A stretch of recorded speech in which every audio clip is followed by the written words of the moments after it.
예, 그 581페이지 일단 교과서부터 확인하겠습니다. 소유권 취득. 소유권 일반적 취득 원인으로서 법률 행위, 매매나 증여, 교환, 대물 변제에 의해서 등기함으로써 부동산 소유권 취득할 수 있고, 물론 동산인 경우에는 인도가 있으면 취득될 수 있을 것이고, 상속, 토지 수용 등 법률 규정에 의해서 소유권 취득할 수 있고, 그 다음에 여기서 민법 소유권편에서 법률 규정에 의한 취득 원인으로서 시효취득, 선의취득, 선점, 습득, 발견, 부합, 혼화, 가공, 부합, 혼화, 가공을 합쳐서 첨부라고 합니다. 이런 원시취득이 있는데 선의취득은 우리가 이미 봤습니다.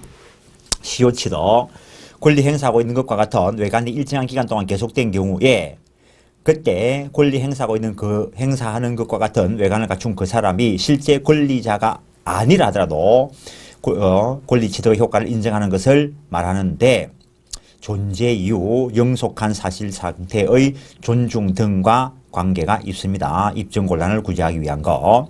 시효 취득되는 권리, 관념 정리하십시오. 소유권 외에 지상권, 계속되고 표현된 지역권, 전세권, 질권, 광업권, 어업권, 지적재산권, 지식재산권, 분묘기지권 이런 것들이 시효취득 가능하다는 것. 시효취득되지 않는 권리 한번 보는데 외우는 거 아닙니다. 저당권 점유가 없기 때문에 계속되지 않고 표현되지 않은 지역권, 난 법률 규정에 의해서 당연히 취득되는 유치권, 점유권, 시효취득하고 관계없고 한번 행사하면 소멸해버리는 형성권, 시효취득할 수 없다는 것. 인격적 이익을 내용으로 하는 것 당연히 시효취득할 게 아니겠죠. 인격적 이익을 내용으로 하는 가장 대표적인 권리가 생명권일 건데 생명권이 시효취득된다면 한 번 태어난 사람은 영원히 안 죽겠죠. 582페이지 부동산 소유권 취득 시효 법 조문 확인하시는데 일단은 점유 시효 취득 그것을 장기 시효 취득이다 라고도 하고 등기부 시효 취득을 단기 시효 취득이다 라고도 하는데 점유 시효 취득은 20년간 소유 의사로 평온공연하게 부동산을 점유하고 등기함으로써 소유권 취득할 수 있고 등기부 시효 취득은 일단 등기가 있고 그 등기가 완전히 유효한 등기라면은 소유권 취득했으니까 시효 취득할 필요가 없습니다. 그 등기가 무효인 등기이기 때문에 시효 취득 필요한 것이고 나중에 들어가 보면은 확인하겠지만은 1부동산 1등기 용지주의에 위배해서 무효인 후 등기에 터잡은 시효 취득은 안 된다는 것. 등기가 되고 10년간 소유의사로 평온공연하게 선의며 과실 없이 점유함으로써 소유권 취득할 수 있는데 그 공통적인 요건으로서 취득시효의 주체, 자연인뿐만 아니라 법인, 법인에는 사법인, 공법인 다 가능하고 권리능력 없는 법인도 시효취득 주체가 될 수 있다라는 것. 그 다음에 제3자를 매개로 해서 간접 점유자도 시효취득 주체가 될 수 있다라는 것.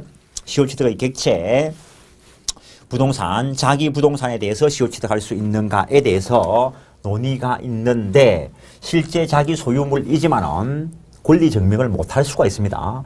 A 앞으로 등기된 부동산 이걸 매수한 자가 미등기 상태에 이 사람은 아직 소유권 취득 못했습니다. 저때 B는 당연히 자주 점유일 것이고 나중에 20년 지나고 난 뒤에 매수한 사실이 증명이 안 되면 시효 취득에 의해서 등기할 수 있을 것인데 그런데 B 앞으로 등기가 넘어갔습니다. 그럼 이제 B가 소유권 취득을 했습니다. 그런데 여기에 무효 취소 해제 등의 사유가 있어서 예컨대 이게 해제가 됐다는 거죠. 그래서 점유를 돌려받았지만 옛날에 어른들 등기 신경 안 쓰고 그대로 나눴다는 거죠. 그리고 이분이 사망했을 수도 있고 그 상속인이 있을 수 있는데 계속 이쪽에서 점유 사용하고 20년 됐는데 20년 지나고 난 뒤에 이게 해제된 사실을 증명하지 못할 수가 있다는 거예요. 그러면은 시효 취득 주장해서 등기를 갖출 수밖에 없을 것이라는 거. 그래서 이런 경우에는 자기 소유물이지만은 그 소유권 회복, 취득 원인을 증명하지 못할 그런 경우라면은 시효 취득 주장할 수 있다는 것. 일필토지 일부에 대해서 점유 시효 취득은 가능하다라고 표현하고 등기부 시효 취득은 이론상 불가능하다는 것. 공유 지분에 대해서 시효 취득 가능한데 위에 부동산 일부에 대한 점유 시효 취득을 위해서는 그 점유가 계속되고 있다는 인식이 필요한 객관적 징표가 있어야 된다는 것.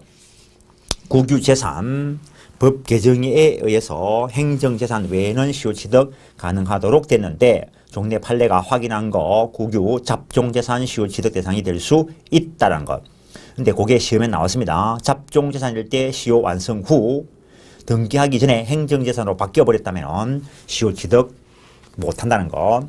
자주점유, 소유의사 있는 점유라 해야 된다는 거. 그거에 대한 설명은 점유권 쪽에서 설명이 되었고 평온 누구와 다툰 바 없고 강폭하게 점유한 것이 아니고 공연, 공개적으로 점유했어야 된다라는 것.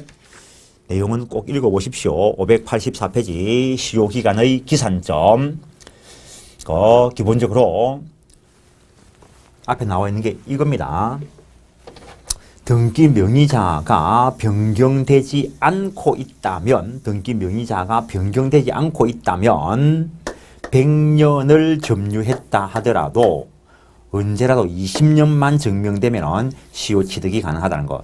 등기 명의자가 변경된 경우라면, 등기 명의자가 변경된 경우라면 기산점을 임의로 선택하지 못하고 반드시 점유 개시 시부터 기산했어야 되고, 그때 시효 완성 전에 등기 명의자가 변경되었으면 시효 완성자의 권리 취득을 인정하고, 시효 완성 후 등기 명의자가 변경되었으면 이 등기 명의 취득한 자의 권리 취득이 일단 인정된다라는 것. 그래서 등기 명인이 동일하면 시효 기산점을 임의로 선택할 수 있고 점유 승계가 인정된다라는 거 기억하시고, 그때 점유권 쪽에서 공부하고 왔습니다. 특정 승계인 경우에는 분리 주장도 가능하고 병합 주장도 가능하지만 포괄 승계인 경우에는 분리를 주장할 수 없다는 게 판례 입장. 시효취득을 위한 점유자와 등기 명의자의 변경이 있는 경우, 시효 기간 중에 등기 명의자의 변경이 있는 경우에는 기산점을 임의로 선택할 수 없다는 거. 등기 명의자의 변경이 있는 경우에는 기산점을 임의로 선택할 수 없고 반드시 점유 개시 시부터 기산해야 한다는 거. 점유 승계 있을 수 있는데 앞에서 설명한 바가 있습니다. 점유가 특정 승계되었을 때 분리를 할 수도 있고 분리 안 하고 병합을 주장을 할 수도 있는데, 분리 주장을 할 수 있다는 것이지 어느 한 사람의 점유기간 일부만을 승계 주장하는 것은 허용되지 않는다는 거. 그게 결국에는 이 두 개의 문제입니다. 이 두 개의 문제. 여기에 점유가 여러 명 승계가 되었다는 거죠. 그때 요렇게 달을 하면은 시효 완성 후 등기 명의자가 변경됐는데, 특정 승계됐을 때 요렇게 분리해서 요래 보니까 시효가 모자라다는 거지. 그래서 앞사람 것 여기까지 또 합치니까 요렇게 시효 완성 후 등기 명의자가 변경됐다는 거지. 그래서 요 일부만 승계받는 걸로 해가지고 요런 사항을 만들어가지고 시효 주장하는 거 허용하지 않겠다는 거. 그래서 처음 공부하실 때는 이 한 문장 한 문장을 어떤 의미인가를 확인하면서 넘어오셔야 됩니다. 그 다음에 로마자 작은 거 3번. 부동산에 대한 점유 취득시효가 완성된 후 취득시효 완성을 원인으로 한 소유권 이전 등기를 하고 있지 않는 사이에 그 부동산에 관하여 제3자 명의의 소유권 등기가 격려되었다 하더라도 당초의 점유가 계속 있고 소유자 변동 시점을 기산점으로 삼아 다시 취득시효 점유기간이 완성됐다면, 요거 이야기합니다. 등기 명의자가 변경되고 그때부터 다시 시효 완성하면은 새로운 제2 시효 취득 주장할 수 있다라는 것. 그 사이에 등기 명의자의 변경이 있어도 상관없다는 게 판례.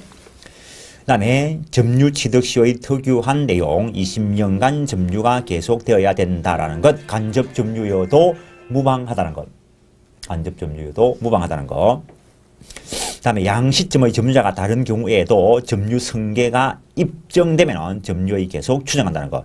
점유 시효 취득에 있어의 점유자의 선악은 불문한다는 것.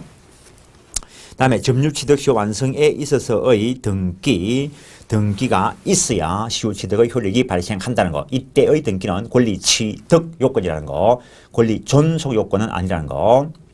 점유시효 완성을 원리로 한 등기의 종류 및 절차에 나는데, 원시 취득으로서 건물 신축을 보면은 소유권 보존 등기를 하는데 근데 이 경우에는 보존 등기해버리면 이중 등기의 문제가 발생하기 때문에 이전 등기하고 이때 시효 완성자의 등기 청구권, 채권적 청구권이다. 저 앞에서 보고 왔습니다. 그 다음에 시효 완성을 원인한 등기 청구권, 채권적 청구권으로서 10년 소멸시효의 대상에 걸리는 것이지만 점유를 계속하고 있다면은 소멸시효에 걸리지 않는다는 거. 그 다음에 점유가 상실되었다 하더라도 그 점유 상실이 시효 이익의 포기로 볼 수 있는 경우라면 포기해버렸으니까 등기 청구권 소멸해버릴 것인데 포기로 볼 수 없다면은 그 10년 소멸시효에 걸린다는 것. 그러면 시효 완성자가 다른 사람에게 점유를 이전해 준 거라면 그 점유 이전해 준 시효 완성사의 등기 청구권은 소멸시효가 진행한다라는 것. 그 정도 하시고 그 다음에 3번 보시죠. 취득시효 완성 후 그 등기 전의 법률 관계, 시효 완성한 점유자와 등기 명의인과의 관계, 시효가 완성되고 나면은 이제 시효 완성자의 권리 취득이 인정될 것이기 때문에 현재 등기 명의를 갖춘 소유자라도 시효 완성자에게 물권의 청구권 행사할 수 없고 부당이득 반환 청구권도 행사할 수 없고 손해배상 청구할 수도 없고 자기가 소유자라는 걸 확인하는 확인의 소송도 제기할 수 없다라는 것.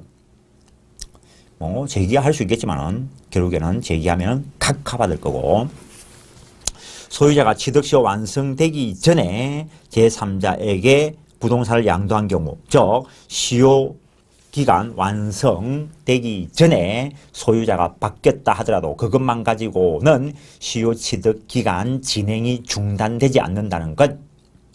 그 다음에 소유자가 취득시효가 완성된 후에 제3자에게 부동산을 양도한 경우 이중매매의 법리를 살짝 생각하면 됩니다.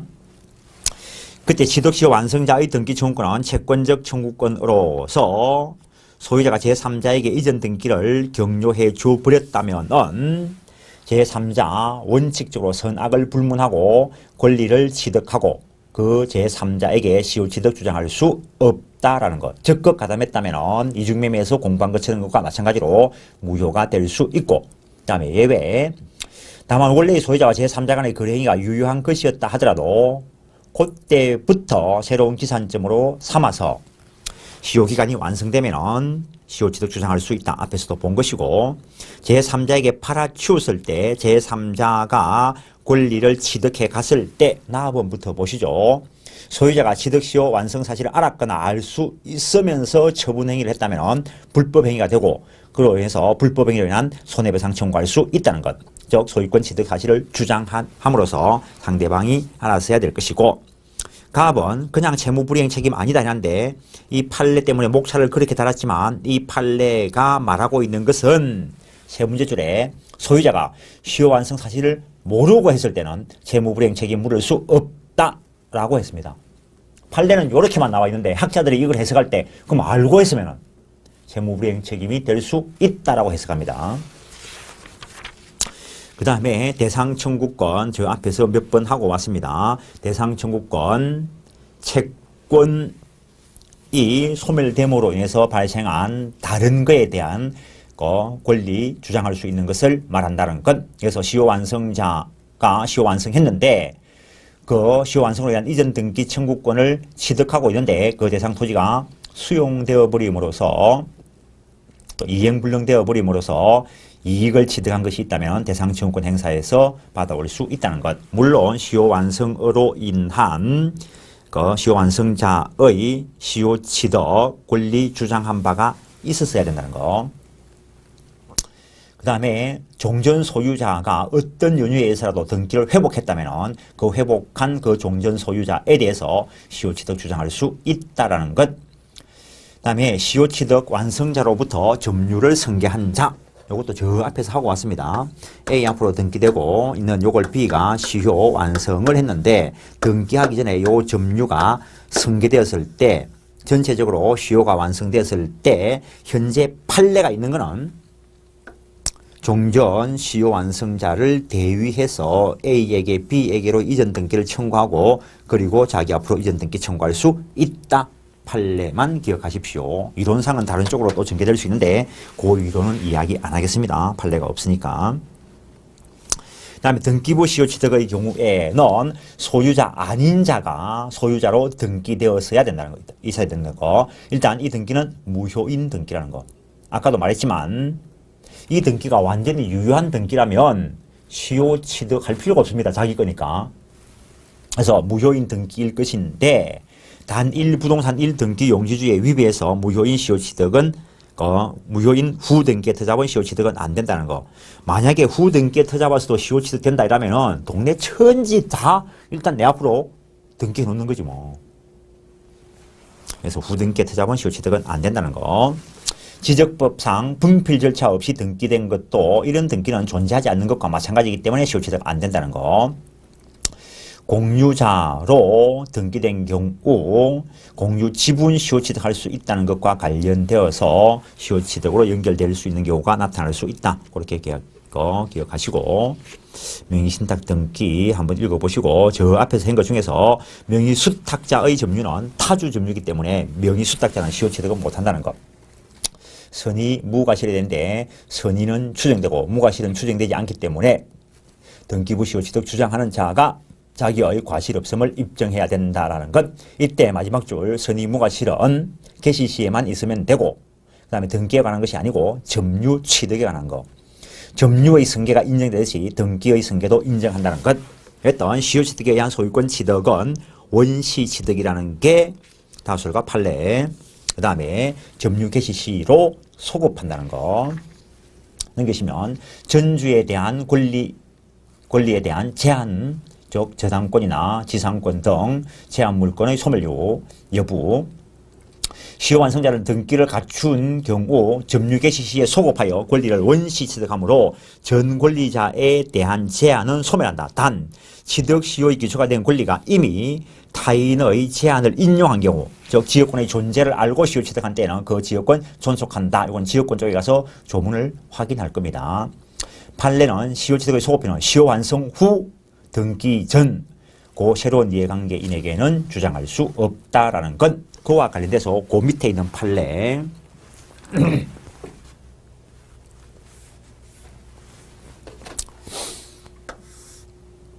똑같은 사항 A 앞으로 등기되어 있는 거 B X 앞으로 등기되어 있는 걸 요걸 B가 매입을 해서 등기를 했고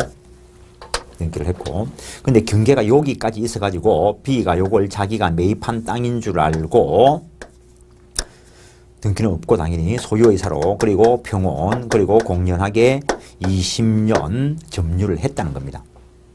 요 부분에 대해서. 그런데 A가 어느 날 청량을 딱 해보더니 자기 땅이 여기다 이러면서 비켜라 이러면서 요 담장을 철거해버리고 여기에 A가 극단적으로 어떤 구조물 뭐 이렇게 담장을 설치했을 수도 있고 그렇게 설치할 때 그거 하지 말라고 청구할 수 있을까? 일단 이쪽 그림은 설명이 됐으니까 지우죠 그냥. 이 사람은 지금 소유권은 취득을 못했습니다. 등기 안 했으니까. 그러나 적법한 점유권을 가지고 있고 그래서 점유권의 기이나 물권적 청구권으로 그거 하지 마라 할 수 있습니다. 근데 그거 하기 전에 저기에 A가 구조물을 설치했다는 거예요. 건물을 이렇게 짓기 위해서 이렇게 구조물을 설치했다는 거예요.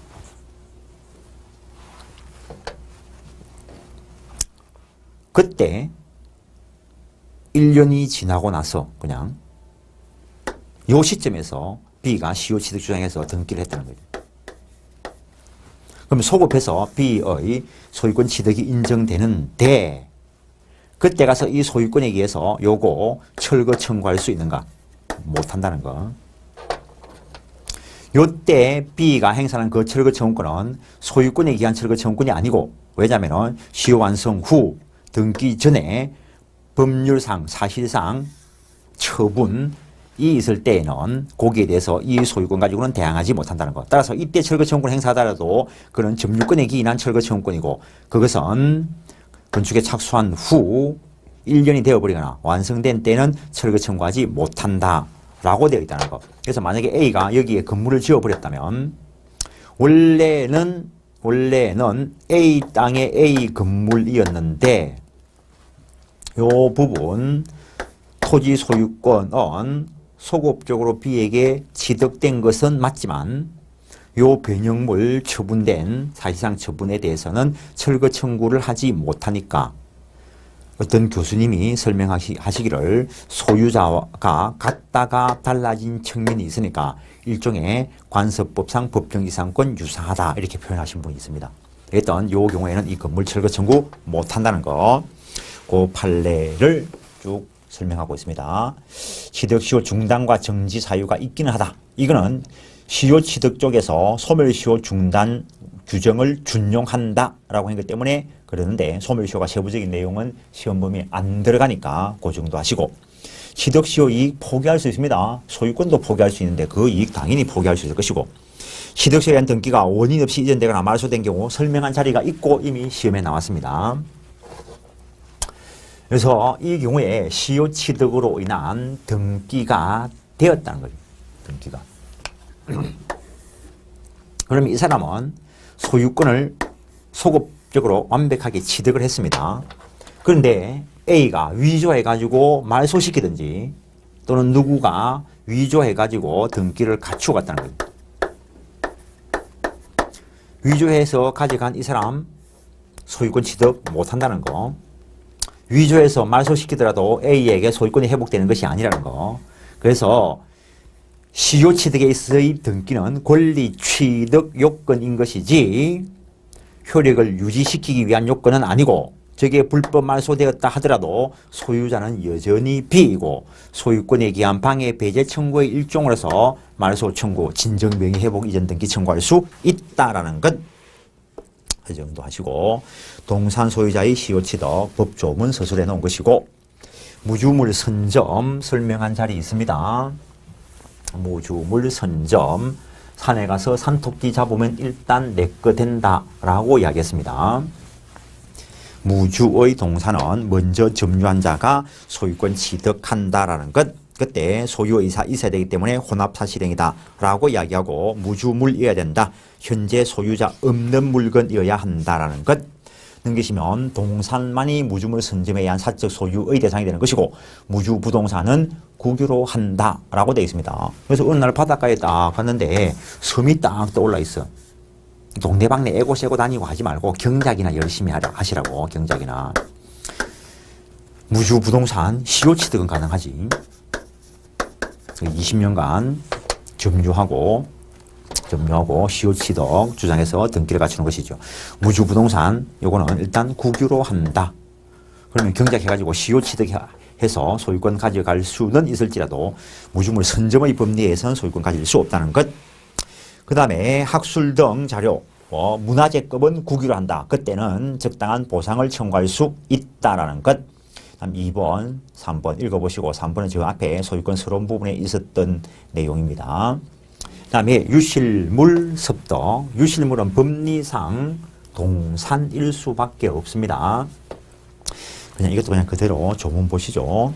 유실물은 법률이 정한 바에 의해서 공간 후 근래의 법이 바뀌었고 그래서 옛날에는 1년인데 지금은 6개월 내에 그 소유자가 권리를 주장하지 아니하면 습득자가 소유권 취득한다. 여기에는 소유의사 이런 말이 없습니다. 그래서 여기에는 견해 대립이 있습니다. 점유를 취득해야 되니까 그거 점유 설정 의사가 있어야 되는데 그래서 순수 사실행위로 보는 견해도 있고 혼합 사실행위로 보는 견해도 있다는 것. 유실물 기본적으로 그 점유 이탈된 물건을 말한다라는 것.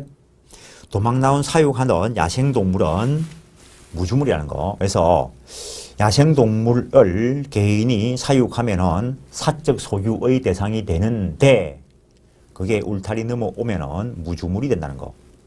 그러면 개인이 사육하는 가축이 울타리 넘어오면은 그래서 어느 집에 가니까 그 멧돼지를 농장에 기르고 있고 어떤 집에 가니까 소를 농장에 기르고 있더라고요. 요 멧돼지가 울타리를 넘어오면은 이거는 무주물이고 옆에 있다가 딱 잡으면 무주물 선점이고 가축이 울타리를 나오면은 유실물이고 그래서 유실물 습득의 법리는 적용될 수 있습니다. 옛날 시골에 있을 때 소를 먹이러 들로 갔는데 간혹 가다 보면 소를 잊어버리는 수가 있어요. 소가 어딘지 몰라. 그럼 집에 오면 동네 사람들 다 모여가 또 소 찾아가는 수도 있습니다. 이 소가 유실물일까? A가 들에 가가지고 뭐 삽 들고 일하다가 해가 지면 삽을 꽂아놓고 그냥 집에 옵니다. 그 자기 밭에 두고 온 삽, 이거 유실물일까? 아닙니다, 이거는. A의 점유하에 있는 겁니다.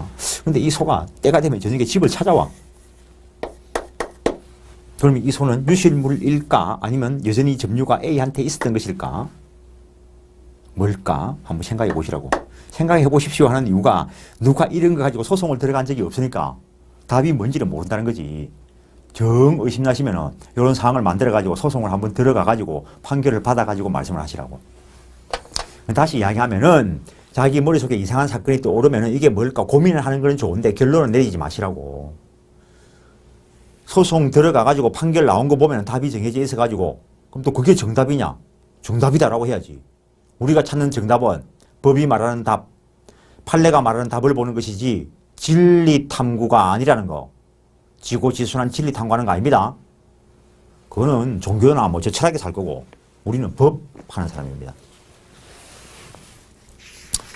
습득, 점유 취득해야 되고 공고 후 6개월 지날 때까지 소유자가 나타나지 않아야 된다는 것, 그때 습득자가 소유권 취득한다는 것, 보상 청구권 한번 읽어보시고 매장물, 어떤 물건에 포장되어 있는 것으로서 소유자를 알 수 없는 물건을 매장물이라 하는데 공고 후 1년 내에 소유자가 권리를 주장하지 않을 때 소유권 취득하는데 매장물은 부동산일 수도 있고 동산일 수도 있습니다.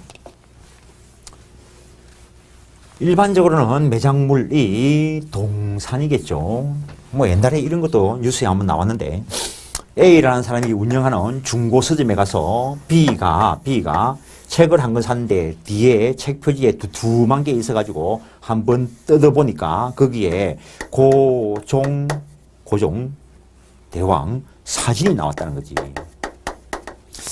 고종 대왕 사진 이거 얼마쯤 할까 이거? 팔아본 적이 있어야 알지 뭐 사본 적이 있어야 알지 뭐 100만 원 하면 살까? 1000만 원 하면 살까? 좀 더 극단적인 예를 듭시다. 두툼한 게 있어가지고 한번 뜯어보니 거기에 훈민정음 은혜본이 들어있어. 훈민정음 뭐 해례본 이거 얼마 하지? 누가 개인이 소유할 수는 있습니다. 문화재도 개인이 소유할 수는 있습니다. 그러나 거래는 금지되어 있습니다. 그래서 요 근래에 작년에 쯤인가 요 소유자가 국가한테 뭐 그 보상금 100억 달러 했다든가 1000억 달러 했다든가 그래가지고 아무도 못 찾아가게 숨겨놨다 뭐 이런 이야기를 했는데 그래서 그게 만약에 이 책 표지 뒤에서 뭐 아주 중요한 게 발견됐다면 이거 누구의 소유물일까? 서점 주인 걸까? B 걸까? 서점에서 사고 그 서점에서 책을 발견하고 B가 사기 전에 그걸 거기서 찾았어. 이때 책 소유자, 서점 주인이지 소유자와 발견자가 절반하여 취득한다라고 돼 있어요. 물론 문화재급이면 국유를 하고 보상 청구를 가야 될 거고 그럼 보상 청구 가더라도 소유자와 발견자가 절반하여 취득한다 했으니까 그 보상금을 절반 나눌 거고 물건일 때 절반 나누기 전에 공유관계가 되는 거고 법에 의해서 사가지고 집에 가서 찾았어. 자기 물건에서 찾은 거지. 자기 거지. 그래서 여기서 의심되는 게 딱 있으면 빨리 사가지고 집에 가서 딱 발견해야지. 매장물 발견해야지. 여기서 발견하면 반 떼인다는 거지. 아, 이라고 나니까 또 옛날 생각이 나네.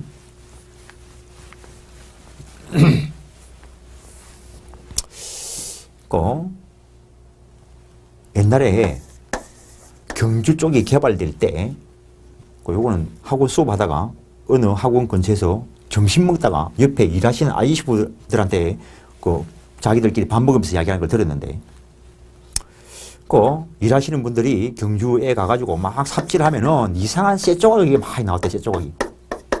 그 막 귀찮아 죽겠는데 어떤 할아버지가 손수레 끌고 와가지고, 할아버지가 이 사람들한테 막걸리 사줘가면서 요걸 싣고 가더라는 거지. 그러니까 참 형편이 어려우신갑다. 이런 고철덩어리 쇠조각 이런 거 주워가게. 그 다음에 올 때는 이 막걸리 사주는 게 고마워가지고 일하다가 쇠조각 나오면은 한 군데 모았다가 확 모았다가 막 실어주고 했다. 근데 이게 몇 년 뒤에 밝혀졌는데 저게 전부 금이었다는 거예요.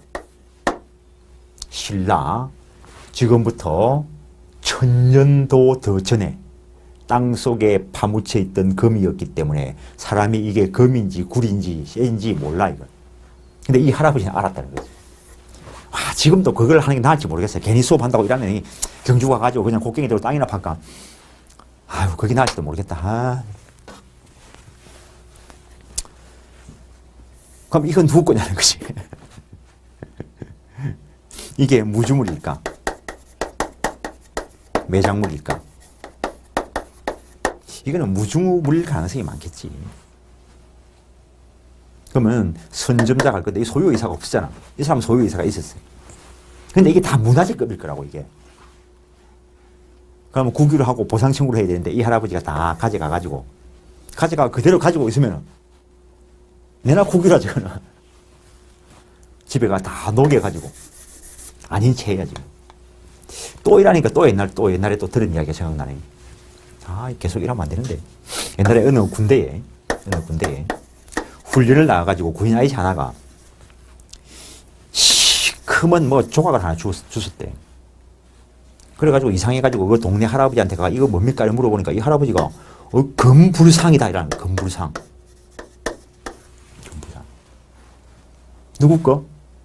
국유. 그러니까 이 군인 아이씨가 이 금불상을 숨겼다는 거지. 근데 이 할아버지한테 맥주 사주면서 할아버지 소문 내시마저 해야 했는데 소문이 나가 이 군부대 장군한테 귀에 들어갔다는 거지. 불러가지고 고문을 해도 발견 못했다는 거지. 지금 그게 행방이 어떻게 됐을까? 우리나라 산에 이런 게 있을 수 있습니다. 저런 거 뭐 산에 또 내일부터 또 공부하고 또 산에 또 등산이나 가실라.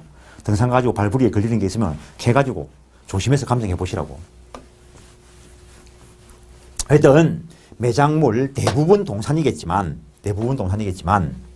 부동산일 수도 있다는 거예요. 저 지중해 연안 트로이 목마 이야기는 들어보셨을 거고, 이게 16세기 전까지는 발견이 안 됐습니다. 16세기인가 17세기인가 뭐 하도 세계사 공부한 지가 오래돼서 잘 기억이 안 나는데, 그때 독일의 슐레이만이라는 사람이 그 트로이 목마 전설을 듣고, 지금은 전설이지만 저게 분명히 실존했을 거다라고 해가지고 이 사람이 저걸 찾기 위해서 돈 많은 은행가 집안의 딸하고 결혼해가지고 그래가지고 트로이 목마, 트로이 섬 그걸 발견을 했답니다. 부동산도 발견 대상은 된다는 거. 그래서 이집트 뭐 문화재 발굴하러 가죠. 그런 것들이 다 매장물 발견하고 관계되어 있는데, 내가 이집트 법은 공부를 안 해서 모르겠지만 문화재급은 국유를 하고 보상을 청구할 수 있다. 이거 그런 법이 없으면은, 그런 법 적용을 받는 것이 아니면은 발견자가 공고 후 1년 내에 권리를 주장한 자가 없으면 소유권 취득한다라고 되어 있다는 거. 이거는 발견이라는 사실만 있으면 된다는 거. 그래서 순수 사실이라는 것. 그냥 이런 것들은 재미삼아 한번 보는 것이고, 첨부를 보시죠. 첨부에는 또 여러 가지 법리가 들어 있습니다. 법률 규정에 의한 권리 취득 사유인데, 여기에 부합이다라고 하는 것과 혼화 그리고 가공이다라고 하는 것이 있습니다. 이때 부합이다라고 하는 거, 물건과 물건이 결합해서 분리하기 곤란할 정도에 이르렀을 때 그 소유권 취득 사유가 되는 걸 부합이다라고 이야기하는데, 어떤 사람 소유의 부동산에 다른 사람 소유의 동산이 부합되었다면 부동산 소유자가 전체 소유권 취득한다. 단 정당한 권원이 있을 때 그 부분은 그자의 소유로 남는다. 이것과 관련되는 이야기는 하고 온 자리가 있습니다. A 소유의 토지, B 소유의 토지인데 B가 자기 토지에 나무 심는다고 심었는데 경계가 여기까지인 줄 알고 실제로는 A 땅인데 여기에 나무를 심었는데 이 나무가 자라서 뿌리를 내렸다. 이거 누구 거냐는 거지, 이 나무. 토지에 나무가 부합되면은 토지 소유자에게 소유권이 기속된다는 거. 그래서 원칙적으로 부동산 소유자가 소유권 취득한다. 그냥 A집에 그 A집이 있는데 부동산 B가 그냥 페인트 칠하면은 페인트 A 거지 뭐. 그때 일정한 경우에는 부당이득 반환 청구할 수 있는 것은 별개의 문제. 근데 정당한 권원이 있다면 B가 여기는 자기 땅이지만 요걸 임차인, 임대차나 지상권, 전세권으로 빌려 쓰면서 그런 정당한 권한을 가지고 있으면 비소유로 남는다라는 것. 그런데 농작물은 정당한 권원 여하를 불문하고 경작자 소유에 속한다. 저 앞에서 보고 왔습니다. 부합물이라는 것은 독립성이 없다, 구성 부분이 되었다, 그런 말이다 했고, 이번에는 A 소유의 동산에 A 소유 일단 부동산에 B 소유의 부동산이 부합될 수 있는가?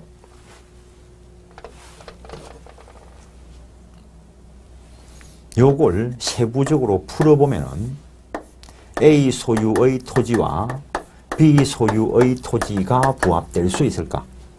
A 소유의 토지와 B 소유의 건물이 부합될 수 있을까? A 소유의 건물과 B 소유의 건물이 부합될 수 있을까?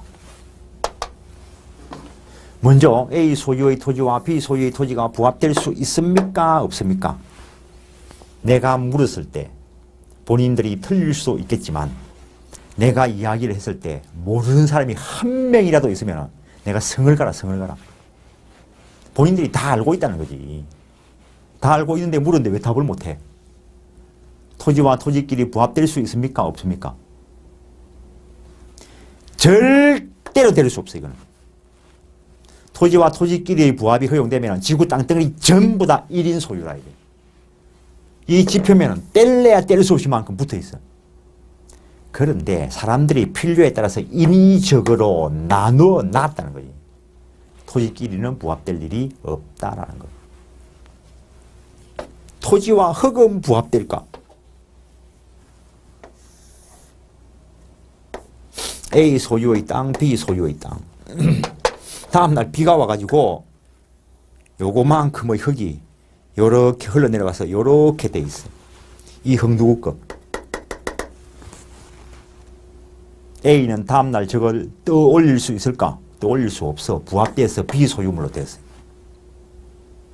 그래서 부합은 인위적으로 나무 심어서 이런 식으로 나타날 수도 있지만은 자연적으로 나타날 수 있어요. 따라서 부합 사건이고 부합 의사 필요 없다는 것.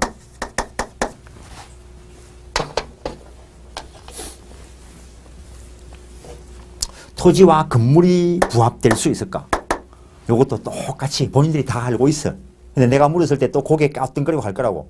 근데 내가 답을 말했을 때 한 명이라도 모르는 사람이 있으면 역시 내가 성을 가라. 역시 부합 안 돼. 왜? 우리 법은 토지와 건물을 별개의 부동산으로 다루고 있기 때문에. 그래서 A 땅인 줄 버젓이 알고 B가 건물 지었을 때 이 건물 누구 거? B 거 맞아. 철거 청구의 대상이 되겠지. 부합은 안 된다는 거야. 그러면 건물과 건물은 부합될 수 있을까? 이거는 부합될 수 있다라는 겁니다.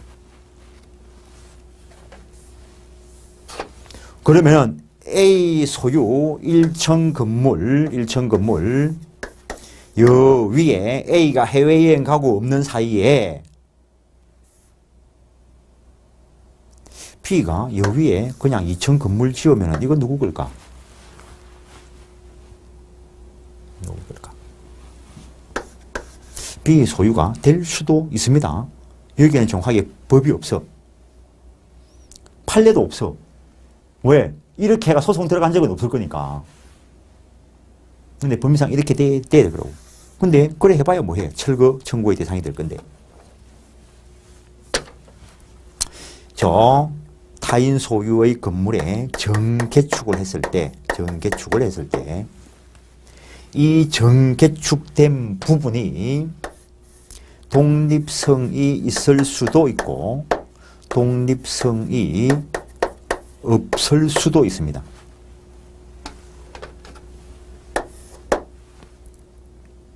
즉 정개축하는 게 그냥 간단하게 A 소유의 건물에 B가 못질 몇 개 하고 페인트 칠했으면 전부 A 소유고 그거에 대해서 부당이득이나 또는 경우에 따라서 오히려 불법 행위가 될 수도 있고 독립성이 있다면 1층 건물에 2층 지었다는 거죠. 그때 정당한 권한을 가지고 그랬다면 즉 타인 소유 건물에 정개축할 수 있는 정당한 권한에는 어떤 것이 있을까? 전세권이나 임차권을 이야기하고 그때 독립성이 있다면 그 독립성 있는 건물 부분은 비소유로 남고 존속기간 끝났을 때 이 경우에 부속물 매수 청구권 대상이 될 거라는 거예요. 동의를 얻어서 했을 때. 근데 이거는 동의를 얻지 않았던 독립성이 없을 때는 A 소유에 부합될 것이고 일단 그때 따라서 간다는 거. 요쪽은 전세권이나 임차권하고도 연결되는 부분입니다. 결국에 이거는 독립성이 있을 때 그 소유로 남아있으니까 일단 구분 소유로도 연결되는 부분입니다. 그 다음에 A 소유의 동산과 B 소유의 동산이 부합될 수도 있습니다.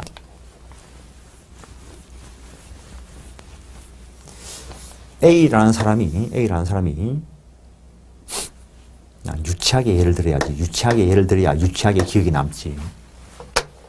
A라는 분이 학원 오셔가지고 공부를 열심히 하다가 책을 쫙 넘기는데 책이 한 장 쫙 찢어졌어. 이거 어떡하지? 버리기야지 뭐. 버리기에는 아깝고. 그래서 학원 카운터에 딱 보니까 스카치 테이프가 딱 있더라는 거지. 스카치 테이프 딱. 그래서 원장님도 없고 학원에 아무도 없어가지고 요 스카치 테이프를 한 줄 딱 해가지고 여기에 딱 붙였다는 거죠.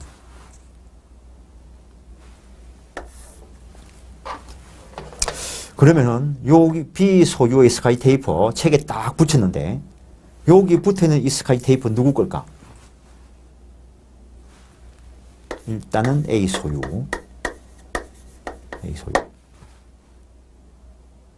물론 B가 열받으면은 절도죄 요건은 구비가 돼. 근데 경미하기 때문에 또는 추정적 성락의 이론에 의해서 절도죄로 처벌받지 않을 수는 있지만 가치가 크다면 절도죄가 되긴 한다는 겁니다.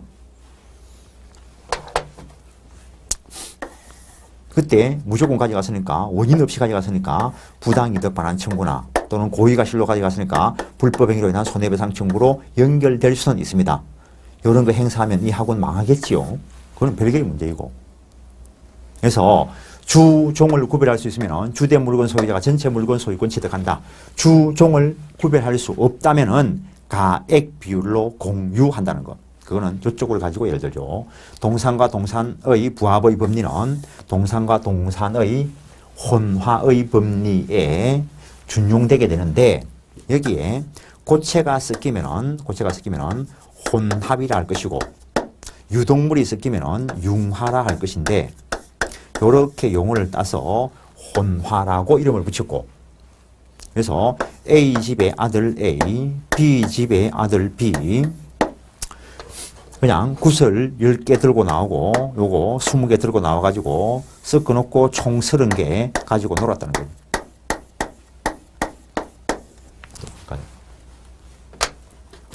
그때 이제 밥 때가 내가 밥 먹으러 간다고 구슬 헤아려 갈 때 이거 어떻게 헤아려 가지 이거? 이름 써놓은 것도 아닐 건데. 그래서 동산과 동산의 부합, 혼화가 일어났을 때 주종을 구별할 수 있으면 주된 물건 소유자가 전체 물건 소유권 취득하고 주종을 구별할 수 없을 때는 가액 비율로 공유한다. 이건 주종을 구별할 수 없는 겁니다. 공유. 이 아들은 30분의 10, 이 아들은 30분의 20, 즉 3분의 1, 3분의 2 지분 비율로 공유하고 집에 갈 때 헤아려 가야지. 10개, 20개 공유물 분할이고, 그다음에 가공이라는 것은 어떤 사람의 동산에 대해서 법률상 원인 없이 누군가의 노동력이 가해져서 새로운 물건의 소유권 귀속을 정하는 법리를 일단 가공이다 라고 이야기한다는 것. 순수 사실행위가 될 것인데, 어떤 사람의 동산, 이것도 유치한 예를 듭니다. A라는 사람이 낚시를 해가지고 물고기 한 마리를 잡았어. 그래서 집에 들고 가다가 갑자기 급한 일이 있어서 친구 집에 맡겨두었어요. 친구 부인이 어디 갔다 오니까 고기가 한 마리 있어요. 자기 남편이 잡아놓은 건 줄 알고 저 고기를 찜을 만들었어요. 그때 물고기 얼마짜리? 10,000원 좀 할란가? 사본 적이 없어갖고. 이 찜 얼마짜리? 먹어본 적이 없어. 알 수가 없어. 그냥 100,000원. 산삼도 들어가고 50,000원 다 들어가. 산삼 들어갔으면 100,000원가 안 되는데. 하여튼 그래. 타인의 동산에 대해서 법률상 원인 없이 노동력이 가해져서 새로운 물건이 창출되었을 때 그 새로운 물건 소유권 귀속을 정하는 법리를 가공의 법리라 하는데, 원칙적으로 원재료 소유자의 소유에 속한다. 단 현저한 다액의 증가가 있을 때는 그자의 소유로 한다.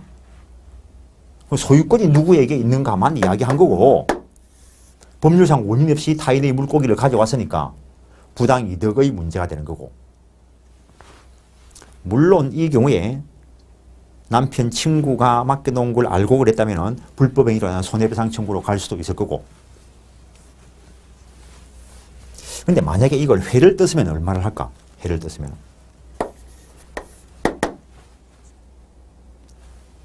그냥 유치하게 하기 위해서 그냥 20,000원이라고 보자. 20,000원.